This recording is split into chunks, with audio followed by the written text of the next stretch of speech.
All right, let's talk about one of the most powerful yet kind of invisible forces that shapes our entire world: open source. Seriously, it is the engine running quietly behind just about every app, website, and gadget you use every single day. So, you ready to peek under the hood of the digital world? Let's get into it. I mean, you've got to wonder, right? How can these incredibly complex tools, entire operating systems, web browsers, you name it, be available for free, no catch? The answer, it turns out, is this really cool philosophy built on collaboration, transparency, and a massive global community. Okay, so to kick things off, what are we actually talking about when we use the term open source? Let's lock in a clear definition. At its heart, it's really this simple. With most software, the recipe, the source code, is a super secret locked away in a vault. Well, open source does the exact opposite.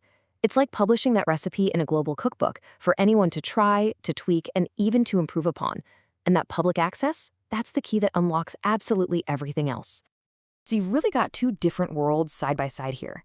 On one side, you've got your proprietary software, think Microsoft Office or Adobe Photoshop. The code is hidden, you've got to pay a license fee, and you can't really change it much. Open source just flips that whole script. The code's public, it's almost always free, you can customize it however you want, and if you need help, well, there's a global community of developers and users to back you up. And look, this is not some niche, nerdy concept. You are using open source right now. The Android phone in your pocket, that's built on the open source Linux kernel. Use Firefox? That's one of the biggest open source projects out there. And get this, WordPress, which is open source, powers over 40% of the entire web. This stuff is absolutely everywhere. To really get the philosophy behind it, there's this fantastic analogy that explains the two completely different ways you can build software. This one idea is so important. So first, imagine building this huge, magnificent cathedral. It's planned out perfectly from the top down by a small, elite group of architects working in secret. Now, picture a loud, chaotic, and vibrant bazaar. It doesn't have a master plan, it just grows organically, with hundreds of different people adding their own stalls and ideas.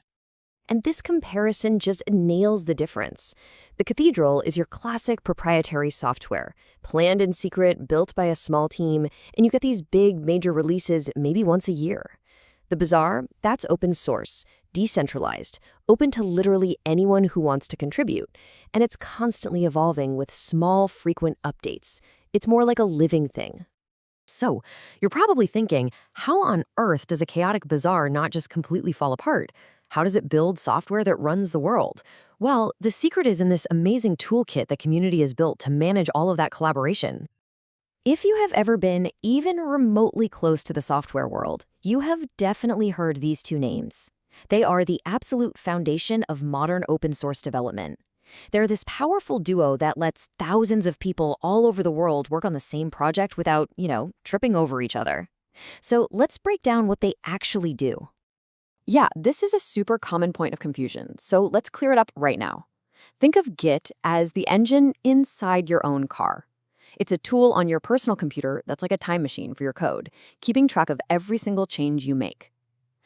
GitHub, on the other hand, is the public racetrack and the shared garage. It's the online place where you bring your project to collaborate with everyone else. One is local to you, the other is social and remote. The basic way people contribute sounds technical, but it's actually pretty logical. First, you make your changes on your own computer. Then you commit them, which is basically like taking a snapshot or creating a save point in a video game. It saves your progress.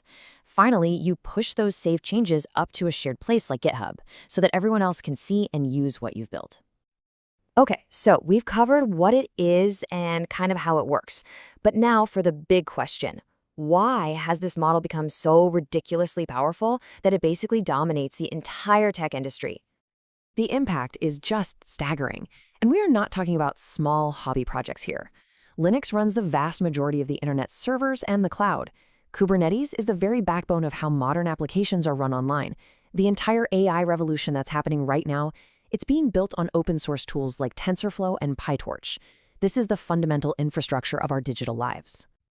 So why has it been so wildly successful? Well, this chart here sums it up perfectly. It's a virtuous cycle. It's cost efficient, right? Because there are no license fees. That makes it incredibly flexible because you can change the code to do exactly what you need. That flexibility then sparks this massive community innovation because great ideas can come from anywhere. And all of that transparency, with all those people involved, leads to way better security. This is a huge one. With proprietary software, maybe a few dozen people inside a company can check the code for security holes. In open source, you have a global army of experts, all looking at the same code. The thinking is, with many eyes, all bugs are shallow. It just means that problems get spotted and fixed way, way faster because you've got so many more people looking for them. Now, maybe the best part about this whole open source world is that it is not some exclusive club. Anyone, and I mean anyone, including you, can become a part of it. Getting started is a pretty clear process. First, you just find a project that you're interested in, maybe something you already use. Then you make a personal copy of it, which is called a fork. Think of it like taking a fork in the road to work on your own version. Once you've made your fix or your improvement, you submit what's called a pull request. That's just your formal way of saying, hey, I made something cool over here. Would you please pull my changes into the main project? And I really, really want to emphasize this. You do not have to be some genius coder to contribute. Honestly, some of the most valuable contributions are things like finding and reporting bugs, cleaning up confusing documentation, or just helping answer questions for new users in a forum. A healthy project needs all kinds of skills, and every little bit helps. So from the operating systems running the cloud to the AI that's defining our future, this collaborative, open model has proven to be one of the most powerful engines for innovation humanity has ever created. It really makes you stop and wonder, what's the next world-changing idea that's going to start with just a single line of shared code?